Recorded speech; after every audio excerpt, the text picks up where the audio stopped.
Hello and welcome to Get Yourself Optimized. I'm your host, Stephan Spencer, and today we have Kristin Swanson with us. Kristin helps thought leaders execute their someday when procrastinated projects with ease. As a breast cancer survivor and Coaches Institute trained coach, Kristin has learned the importance of getting out of one's own way and stop waiting until someday to make a unique impact. Realizing deeply that you only live once, she has gained perspective, tools, and strategies to overcome the illusions that fear instill in us. Kristin, it's so great to have you on the show. Thank you. Thanks for having me. I want to start by talking a little bit about fear and how fear either hindered you or helped you in various ways through your journey, or maybe both. Yes. Okay. So I am no stranger to fear. I think that is something that I have really kind of had to face a lot, and both personally and professionally. So this could be fear of death, right? Being a cancer survivor, I also had my mom died of a very rare form of dementia early in life, and I've got like a 50% chance of also having the gene that says that I might get that. And so I have this like acute sense of awareness of like the fragility of life and like how, you never know if your someday is going to come. So I had to deal with fear of death a lot. And that has helped me with fear in things like work stuff, right? Like showing up, being visible on social media and things like that, right? I've had to learn that it's actually the same thing. It's an emotion, it's fear, and you can move through it and it passes. And so it is, I kind of think of it like grief, like, this wave kind of comes over you and it does pass, but we have this like fear that grief's never going to go away. Like I'm just going to end up in a puddle on the floor crying forever or something. Like, so I don't want to go there because I'm afraid that it will never end or something. But I know in my logical brain that that's not really true. So I've had to learn, like both with grief and with fear, that you just sort of have to like ride the wave and let it pass. And you can do that so when I talk about like someday when projects, these are like soul led things that you really want to be doing someday. And you actually know you're going to do it someday. Like someday I'm going to start a podcast or create an online course or move into another line of business or quit my job and start a business. And there's fear with all of that stuff, whether we know it's present or not. And so I like to help people learn to move through it. And there's a lot of different ways to do that. But the first thing is just like recognizing that it's present. Yeah. So I'd say that's true in a lot of different things, not just with fear, but with any kind of challenge that you're facing, is to first identify the root cause.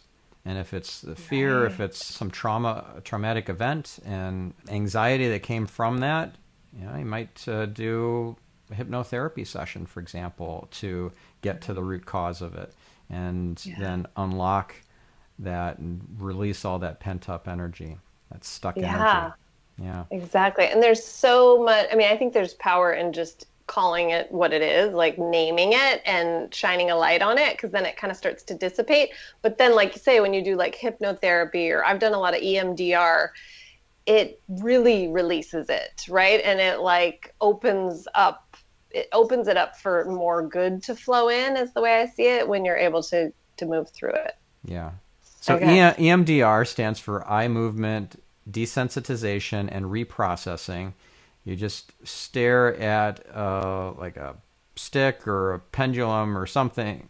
I guess it wouldn't be a pendulum. It would be something that the therapist could move more easily and not have it kind of swinging on something. So I would imagine, just I've had one session of it. Didn't really Yeah. do anything for me, but I was Yeah. curious It about takes it. time. It's been game changing for many people. I've heard really great things Yes. about it. I'd love to hear your experience of what Yes. opened for you or released because of your EMDR sessions. Yeah. Yeah, so I did it when I lost my mom and when my mom was sick. And so it was processing of grief. And back then I was like in my 20s and going to therapy and like talk therapy. I mean, still isn't my favorite thing, right? To sit down and talk about. I'm like, what, wondering what I'm going to say and, where do I start? And so what I love about EMDR is you just show up and you process. Like they just take you through it. So when I was doing it in person, hold these two like tapper things on each hand, and they both kind of like make this little buzzing. So it's all about this like bilateral movement so that was then. Now when I do it, because I still do it now, it's on Zoom because therapy is on Zoom in a lot of cases right now. And so it's literally just tapping your legs like with your hands.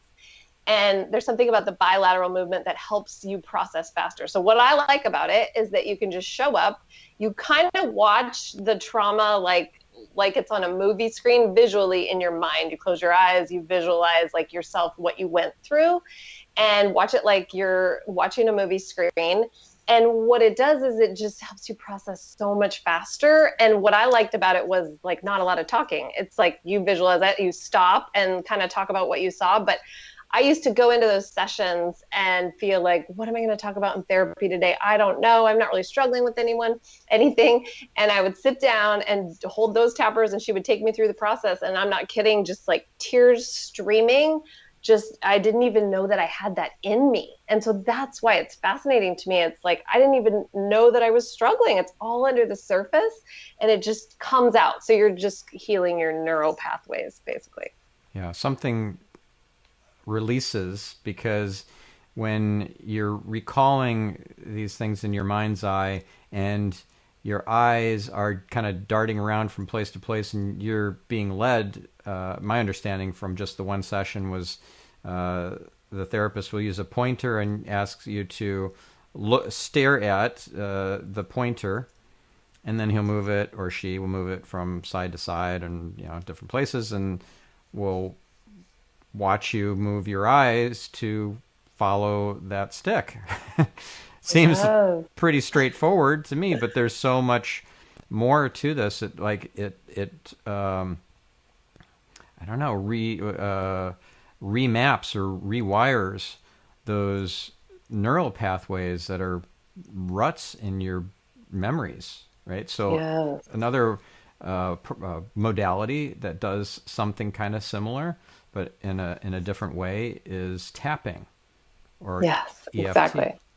emotional freedom technique. So tapping, I had Fred Gallo on this podcast, amazing expert at tapping, and I experienced a big breakthrough with tapping in regards to releasing fear of water because I don't know how to swim, and fear of heights.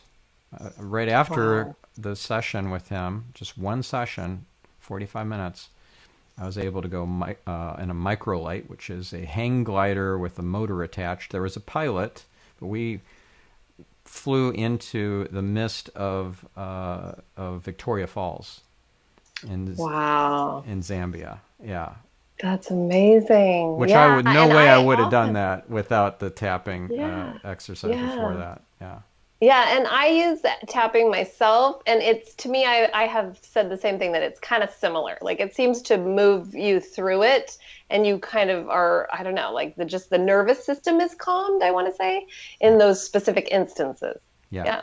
So you tap on acupressure points, you repeat a mantra back, like, even though I'm terribly afraid of this water, I completely and fully love myself, or whatever the mantra love is. and appreciate myself, or something like that. And then you just keep tapping and saying it, and different tapping points. And it's very important that you play back or play forward the fear-inducing or anxiety-producing moment.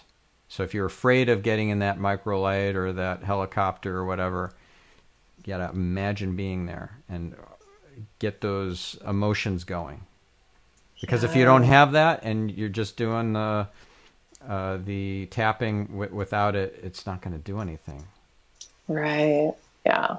It's amazing stuff. Yeah. So is that true also for EMDR, that you really need to be playing that in your mind's eye? Yeah, exactly. And then it usually like takes you to different moments that you really need to like move through, and then you kind of stop and talk about it here and there, but it's really just like watching it on a movie screen. And I mean, there's usually like grief that comes up, and so you're processing and breathing through it, and then it just keeps going, and the more, yeah, it just clears it. Yeah. Yeah. It's so important to play stuff in your mind's eye. Yeah. Positive as well. Like, for Right. example, I learned from the book The Tools. There are 5 tools in that book. Incredible book, by the way. There's tool number 2, which is visualize in your mind's eye a person you're in conflict with that you want to heal. That imagine that person standing in front of you, and you are full of love and energy, just light from the creator, and or if you're not spiritual or whatever, just with love, Yeah. and you visualize that love flowing from you to the person you're in conflict with. You watch that happen in your mind's eye, and you see them filling up with that love and light, and then you are not depleted, because after that you visualize yourself filling back up with love and light from the universe. And that is a very powerful healing exercise, and it shifts things. And so instead of going back to the negative moment and trying to scramble the signal and make it not as emotionally charged, which I'm not knocking at all. I mean, there's a place for that for sure, as we just talked about. This Right. is a way to kind of go to a very positive place. Get first to charge neutral instead of this really powerful negative charge, and then go charge positive. And, Right. and after I did this exercise, I was able to heal a rift between an aunt and myself that we hadn't spoken for many years. And then I called her up, and we had a beautiful conversation. And she's been back in my life again since that point. So I'm curious if you've had any big turning points or epiphanies or breakthroughs in that kind of regard, where it was somebody that you had a rift with, or some sort of big conflict, and you were able to heal it using some sort of tool or modality. Well, not as much like relationships, but situations. And I think these two things go so well together. So like doing things like I was saying, sort of clearing this like negative trauma while opening it up to like the visualization of your future self or whatever you want to visualize yourself going through. I used a lot of visualization with my surgery. So I did a double mastectomy with the cancer, and there was just a lot of fear around the surgery itself, and it turns out that like earlier in my life I had done biofeedback from for like years and years ago when I was in high school, for biofeedback for migraine headaches. And so ever since then I've done things like meditation and visualization, imagery, that kind of stuff. And so that visualization prior to the surgery, I mean, I just felt like it absolutely helped with the healing. It helped with the fear. And yeah, it really kind of got me through that tough time. And I think that they go well together, because I feel like when you're clearing the negative and you open it up to more of the positive to flow in. And so, yeah, I think it's so powerful, visualization.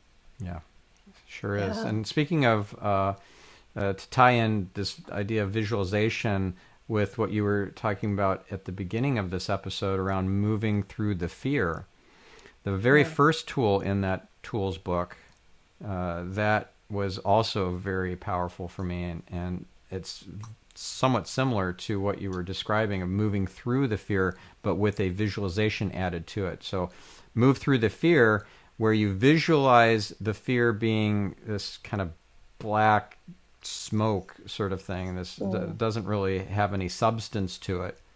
You can see it, but you can walk, even run right to it, and then through it, and visualize yourself doing that and getting to the other side.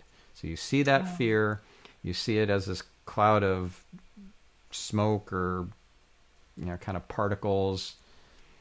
Doesn't stop you, just run right through it. You get through the other side, and it's like, wow, visualize what that feels like to be through it and to do the thing that was holding you back, or that you were terrified to do. Wow, that's so powerful.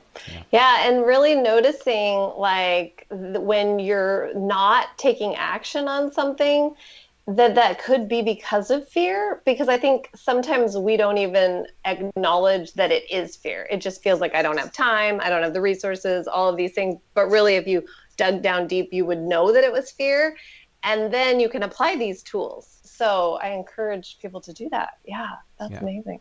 So let's take this to the next step here. So let's say that you have some calling, some soul-led project that's just sitting there. You're procrastinating it, very possibly because of fear. And you're meant for more than just doing the grind, the daily stuff that you do, that there's something more. And first of all, how do you tap into what that something more is so you can define what that soul-led project is, to use your terminology? And then how do you make that a reality, setting aside whatever fears, anxieties, barriers, naysayers, etc., that are in your way?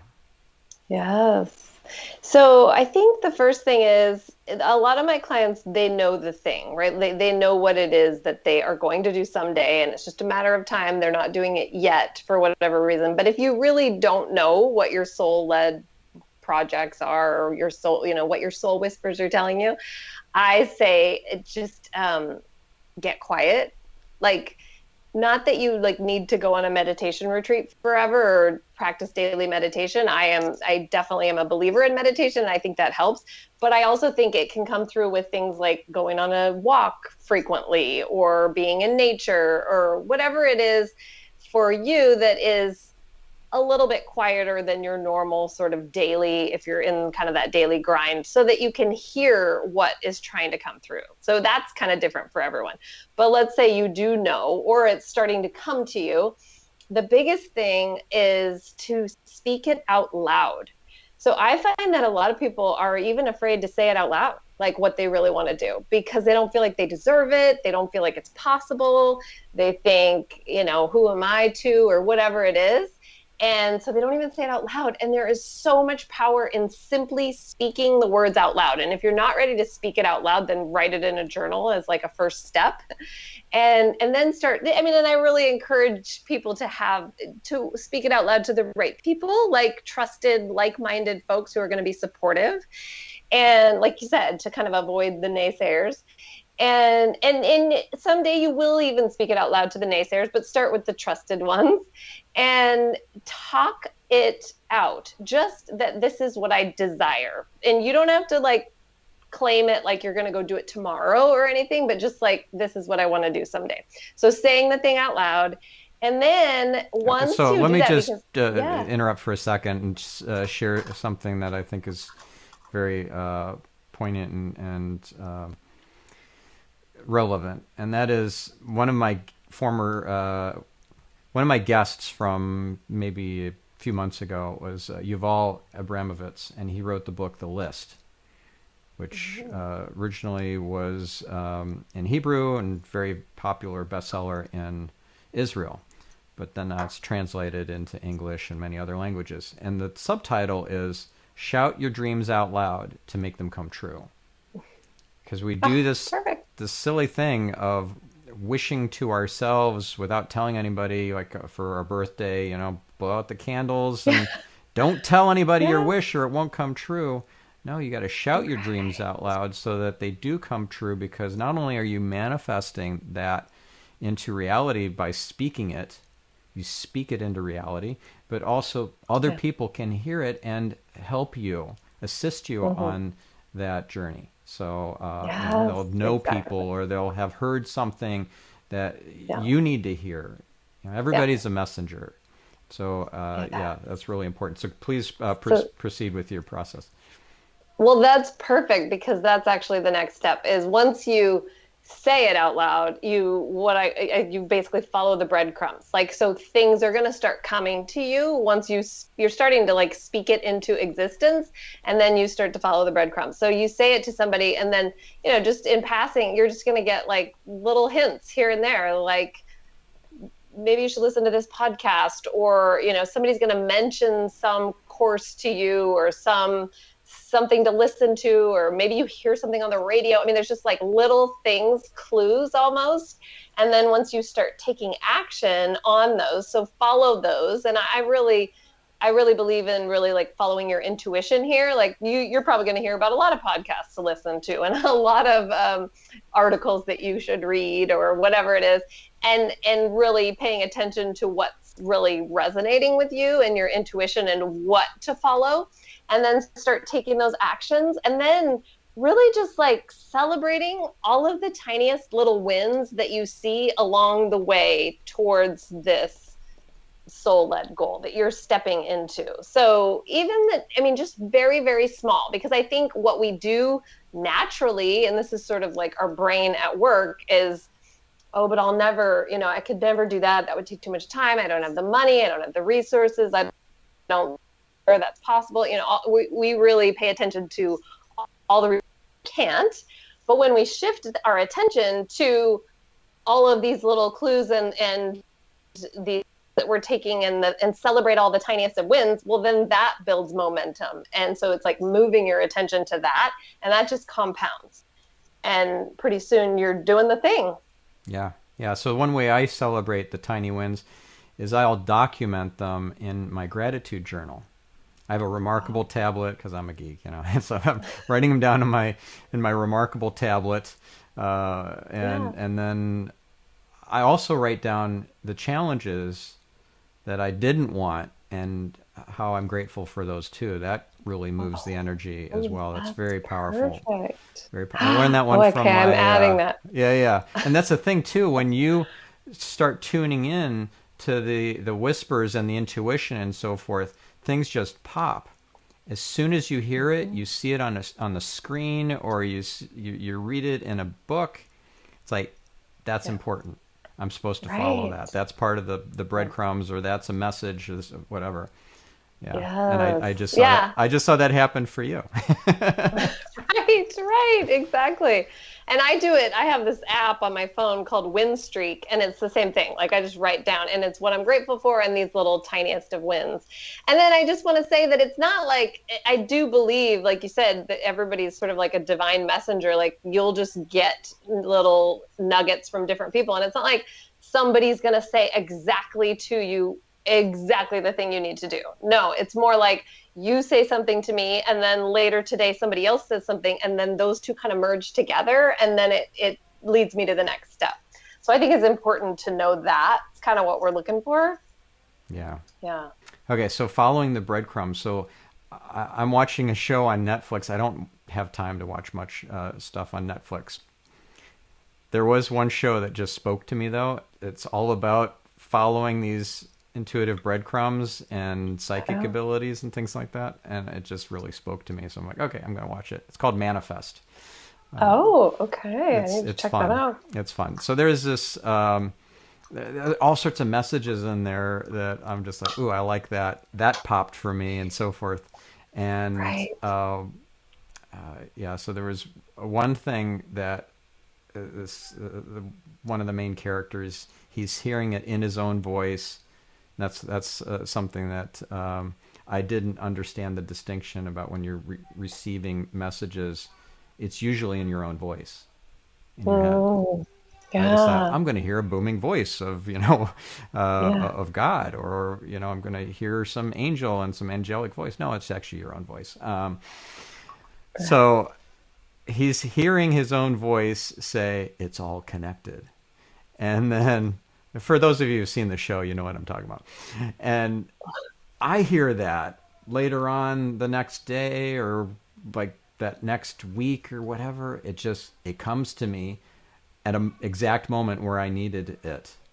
So it's like, think of the angels and your guides, your spiritual teachers, as using the fodder, the raw material that you've got already collected. Somebody said something to you, something like, the shaman lifted this generational curse, and ever since then, all this amazing stuff, all this abundance has been happening or whatever. And you hear that played back to you at exactly the right moment. That's because it's in the treasure chest of things that they can pull from. Or you get an image from your childhood. You get like even an image from last week or whatever. It just pops for you. It just comes to your consciousness. So they just use that as raw material. And so the more you kind of keep your focus on the good stuff, and you stay away from the negative news, you stay away from any, just like porn, for example, is really, really disastrous in terms of blocking the messages and like shutting off most of your brain except the pleasure center. It's really, really bad. So I'm curious to hear what your thoughts are on all that.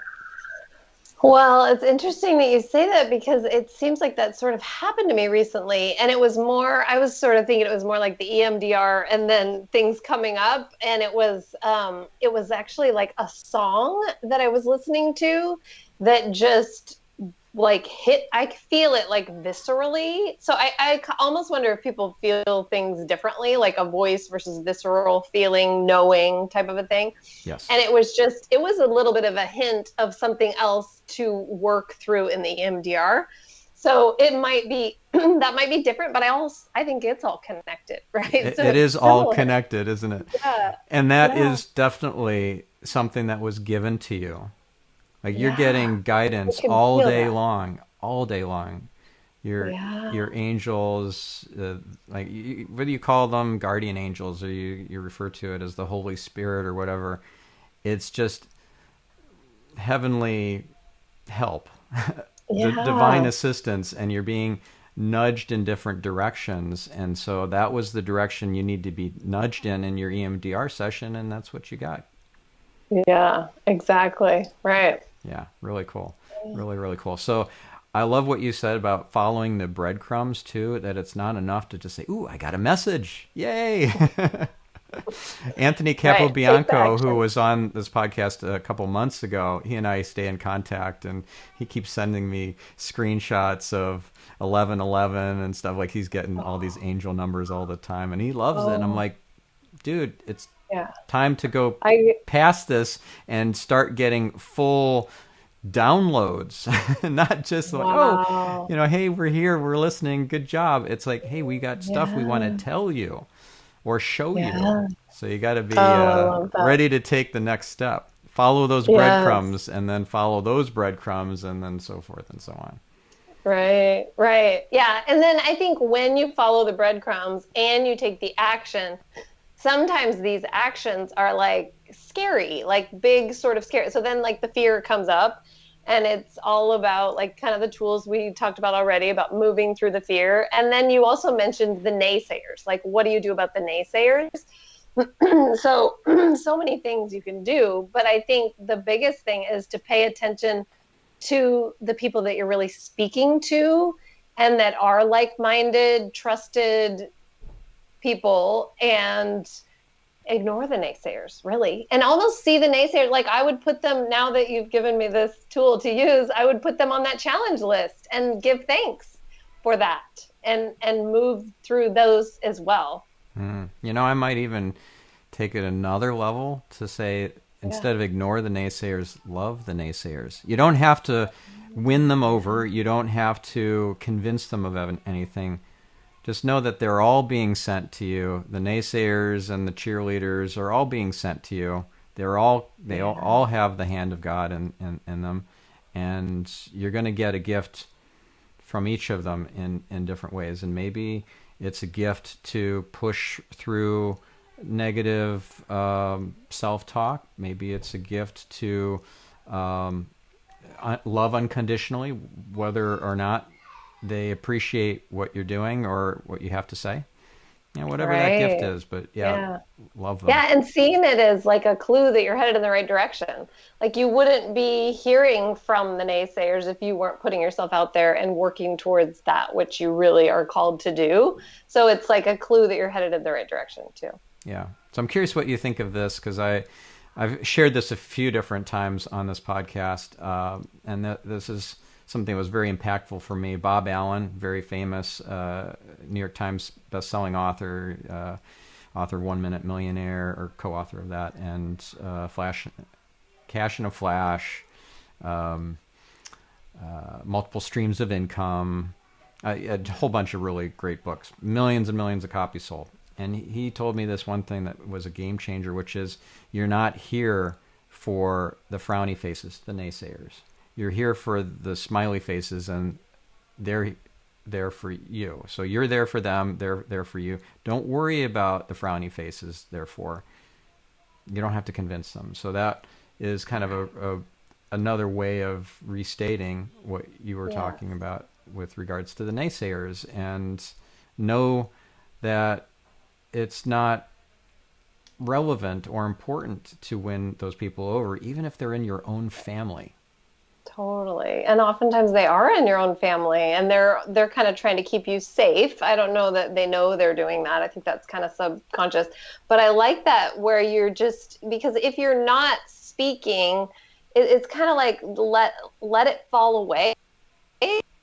Fall away, even if you don't have to convince them. It's not like you're turning them into your biggest fan. You're just like letting them fall away so that you can speak more to more of the people that are the smiley faces. Yeah. And if you don't have a charge around, like, I really need to convince them, you have an attachment to winning them over. If you release that and you just exude unconditional love, then not only are they going to be not your detractors anymore, probably, but they could end up getting won over anyways, or have something shift in their life. Like, wow, that person, even though I really didn't like anything that he said or that she said, I really liked the way that they responded to the criticism that I gave in the Q&A. Yeah. Right. And so something shifts, because there's the butterfly effect, in chaos theory, that one little ripple of something, a butterfly flapping its wings in Shanghai can change the weather half a world away to be a hurricane instead of just a regular storm, or vice versa. Right. Yeah. Yeah. So tell me, what are some of your big soul whispers that have been game changers, destiny changers in your life? Yeah, so my big one, sort of my someday when project that I was putting for a long time was starting my business. So I had started my business about 10 years ago, and then my husband and I were both self-employed, turned one of my clients into a part-time job, and I was kind of hearing the whispers for the 8 years that I ignored the whispers, which is why I don't want people to wait. But I waited until cancer sort of like kicked me in the butt and like woke me up to, I don't know how long I have, right? And that is what my like someday when project was. But what was whispering to me was this, like, you want to go back to your own business, your coaching business. So that, and I'm writing a book. So done with the book proposal now. That's been something that has sort of been whispering to me throughout that whole time too. And the way that kind of came about was I always knew that I wanted to write a book, but this is what I mean by clues. Like I just I was driving and I saw a podcast. I felt like the podcast, you know how they like, it says what one you might like. I felt like it was like popping out of the screen at me. And I started listening and binge listening to this podcast, which is Heather Chauvine. She's my mentor, and I hired her as a coach. Her podcast is called Mom is in Control. And I just started like really listening to every single one. And then so this is like an example of the breadcrumbs. Then I was talking to my husband about her and just telling him about these podcasts I was listening to. And he said, well, what's her story? And and this is after cancer for me that I am like listening to these. And I pull up like her website and start looking her up and see that she's a cancer survivor. And I just like, I felt this connection. I was like, I need to work. I started filling out the form. So just like the application, right? You just fill out an application to work with her. And that night at like 4 a.m, all I hadn't hired her yet. I hadn't paid her $1. But that night at like 4 a.m, I woke up with just clarity on like what my book topic would be, and stuff started to come to me. So that's an example of speaking it out loud, and then things just start to come and start to flow. So working with her was sort of instrumental in me leaving my job and whatnot and relaunching my business. And I think the other one is the soul whispers I heard on how to handle my cancer decision. So I was told that I could have just a lumpectomy, I could have a mastectomy, or I could have a double mastectomy. And I just didn't know what to do and was so torn up about the fact that I didn't know what to do, and that why don't the doctors just tell me what to do? I thought that's what they were for. And then I got really clear. It was like a soul whisper to me that I wanted to just be done with this. And like, I knew exactly what I wanted to do. And then it turns out, like with the pathology later, that I had made the right surgery choice. Like they would have been going back to do more surgery had I not followed that intuition and those soul whispers about how to handle the cancer treatment. So those are just some examples for me. Oh, wow. So powerful. So thank you for sharing so openly and vulnerably, and bringing us into your trusted circle. When you were talking about your coach and how it just was very clear to you from the breadcrumbs that was the coach to hire. I had a similar experience in that I had a big spiritual awakening happen earlier this year, and the veils thinned and all that, and I could see. This is all, I just talk about this in episode 300, about kind of being able to see the matrix after I prayed to God for him to give me a job, and he answered. So I'm just, like so excited. I can see the matrix. Oh my goodness. And I don't want to be labeled a lunatic or whatever. I need some guidance on how to calibrate when to tell people what and in what way and so forth, because like I can see the matrix. So I love what you said about getting a sign that this is the coach for you. That's how it works. It's so cool. And then sharing what happened when you didn't heed the whisper. And that reminds me. It keeps whispering. I mean, that's the thing. It never goes away. Like that whisper's not going to go away. Yeah. Well, here's the paradigm that I learned at a Raul Velasquez event about 6 years ago or something, and it was called Next Level Experience. One of the speakers, I don't remember who it was, said, first you get the feathers. Right? The feather just gently lands on your shoulder. It's just the slightest little nudge. It's really easy to ignore. It's really easy to just brush it off, and it's like, yeah, that's nothing. Yeah, it just came to my mind or whatever. But you ignore the whispers, and guess what? They start to show up as bricks. Mm-hmm. And when the bricks fall, that hurts. Yeah. That really hurts. And if you ignore the bricks long enough, then the Mack truck comes. And you definitely don't want the Mack truck. Yeah. So it's not like you're just going to get the whispers and then the whispers and then the whispers. And like, no, the heat's going to get turned up on you. And it's kind of like the myth of the frog in the hot water, and you slowly turn up the heat and it doesn't realize it and it never jumps out. No, it'll jump out. That's a myth. And you'll get the heat turned up on you until you finally jump out and make your move. It's much better to just do it proactively. Right, exactly. And so that is, okay, this reminds me of another like big moment for me, which was because I had had the feathers for sure, the feathers to like, get back to doing your business, your coaching, your writing. And I was ignoring the feathers for like real reasons, right? Like we felt like with young kids and, paying the bills. I mean, it's all felt like real reasons not to. But once I was diagnosed with cancer, there was this moment where I was sort of like searching for answers, right? Like, what do I do next? What am I going to do? And I had decided that I was going to go like to this local church. I wasn't really, I've always sort of, throughout my years have been sort of like on a spiritual quest for like what is exactly speaking to me. And so I was going to a church that day to just like by myself, left my family at home, was like on this search kind of, right?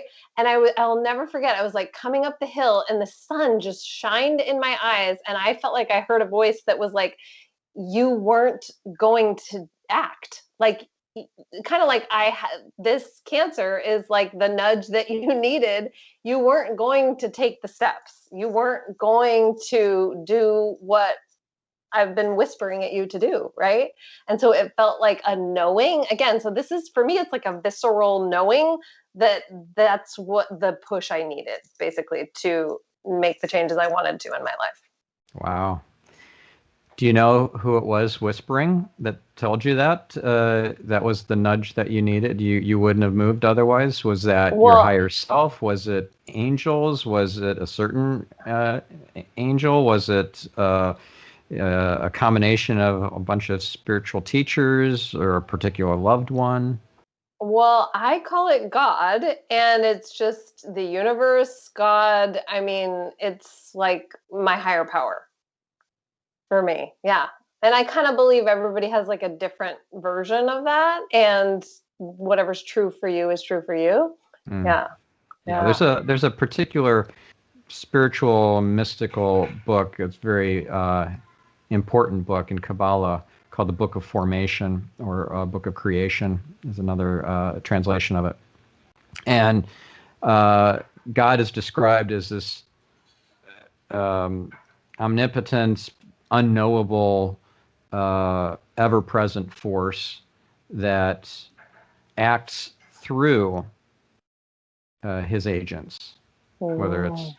loved ones, ascended masters, angels, your guardian angel, archangels, Holy Spirit. It's like you get messages and guidance through his his support team. I mean, you certainly Right. are encouraged to have a personal relationship with God, but when you are given a particular nudge, if you think of it as it's all God, but it's also potentially your grandmother who's saying, "This is the go left today." Yeah. Yeah. Yeah. Exactly. Yeah. So, what is a message that didn't make sense for a very long time, and then after, like in retrospect, that hindsight being 2020, you were able to look back on it and say, "Wow, that really was important," or that was something that I didn't get, but now it makes total sense. Well, I mean, I think the cancer is one of them for sure. It's just something I had to go through to be who I am today, for sure. And I believe there's sort of like a golden thread throughout everyone's life that when you look back, you can kind of see it. And for me, I mentioned back in high school when I got migraine headaches. I look back now and I'm like, it's so weird because so none of the meds were working. So the doctor sent me to do biofeedback and learn where they like hook you up to machines so you can learn like the relaxation response, and so it's stress, right? And to be able to calm your body down with, it was like progressive relaxation and autogenic relaxation, which were on like audio tapes at the time. And I look back on that now. I mean, I think like, who's stressed out as like a teenager? I don't know. I don't get it. But I look back now and see like that I learned that. And it was almost like there was a reason. And then it kind of morphed into like meditation and visualization and imagery and all these things throughout my life that now it's like tools that are like part of me, if that makes sense. So I look back on those little like life events as all being part of that golden thread. And that all makes sense to me now. And at one point, my mom had said to me, I think she was convinced that she was going to get breast cancer. She didn't get breast cancer. Her mom died of breast cancer, my grandmother. She was convinced that she was going to get it. And at one point she said to me, I think you're learning this so that you can teach it to me someday when I have breast cancer. She actually said that to me. And when I was like in the bathroom at the diagnosis appointment, getting this news from this nurse that I had breast cancer, and my mom had since passed away of this dementia, I felt like I heard her voice when I looked in the mirror in this appointment. I like had to take a break from getting this news, and I just was like looking in the mirror after washing my hands, and I heard this voice say like, it wasn't me, it was you that you were learning these tools for so that you could get through these tough times. So it's just, it kind of like all comes together. And I think everybody kind of has that in different ways. Yeah. If you really look at it. I mean, yeah. Again, it's that golden thread of everything is connected. It's all connected. Yeah. And I bet if you look with fresh eyes at, say, maybe some of your client wins from their doing their someday soul-led projects and goals, that there's a connection there for you too. Like, wow, didn't see how that was connected. I just connected the dots just this morning on one of my clients and my daughter and my one of my writers. Like, all three are connected in a way that I did not anticipate, and it's in a positive way. There's going to be a benefit for my daughter from this interaction that happened. It's just it's beautiful. I don't want to go into any details on it, but this idea of everything being connected and nothing being random is it's world shaking. Right. And there's like some comfort in it. It helps me, at least, I don't know about you, but it helps me to kind of feel safe and like held, knowing that it feels like, everything is happening for you, not to you, and everything's happening by you. Even the stuff that you think you don't have control over, because we have the power of co-creation that was gifted to us by the Creator. Yeah, we're not only special because we have free will, but we're special because we have the power of co-creation. So your words make a huge difference. Your thoughts make a huge difference. And of course, your actions. So that was a big epiphany for me this year, seeing how important it is to be pure of thought, word, and deed, all simultaneously. You create all these powerful, positive angels from it. So, game changer. Good. So do you have any thoughts of a particular client that has a someday project win that might have a connection to you, or some sort of impact that goes beyond just their world and into yours? Well, I can't think of one specifically, but what I find as a coach is that it's like they're mirrors. It's like children. I don't know if you believe this, but like a lot of times, like a child, like my kids will say something to me and it's like they're holding up a mirror and it's like something that I need to deal with. And so I find that often with clients, like just the things that they struggle with and the things that they're needing to move through. Oh, that is an area for me too. And so it's something to look at and to be aware of and work through myself. So I don't know if that's what you mean, but I see that all the time. Yeah. It's so true that not only are we seeing the things that we need to work on in others, but when we do something outside our comfort zone for somebody, they're the delivery agent of the thing that takes us to the next level, that next breadcrumb in the line. So if you stretch and you do that thing, you say that thing that's going to help, whether it's your kid or your boss or your employee or your best friend or family member, you say that uncomfortable thing that's coming from a place of unconditional love, something's going to come back from that, and it's going to be beautiful. But that's not why you should do it. Just do it for the love. And yeah, the law of cause and effect isn't just to bite you in the butt when you do something bad. It's to reward you for all the beautiful stuff you're doing out there in the world. Yes. Good. Yeah. So how do our listeners get in touch with you, work with you, learn from you, and grow with you? Yeah, so you can find everything on my website, KristinSwansonConsulting.com.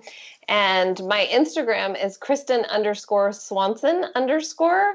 And all my links are on my website. I've got a free Make It Happen planner that you can download there. So if you're feeling that you might have some of those soul whisper projects out there that you're putting off till someday, if you download that planner, it'll help you break it down into some actions that you can start taking to follow your breadcrumbs. Awesome. So we'll put all those links into the show notes for this episode, and I'm excited for our listeners to report back. Please, listener, send me an email or a DM or just an @tweet or something that lets me know, or write a review on your favorite podcast platform, Apple Podcasts or whatever else, and let me know what you have done to see your soul whispers come into reality and manifest. We'll catch you on the next episode. I'm your host, Stephan Spencer, signing off.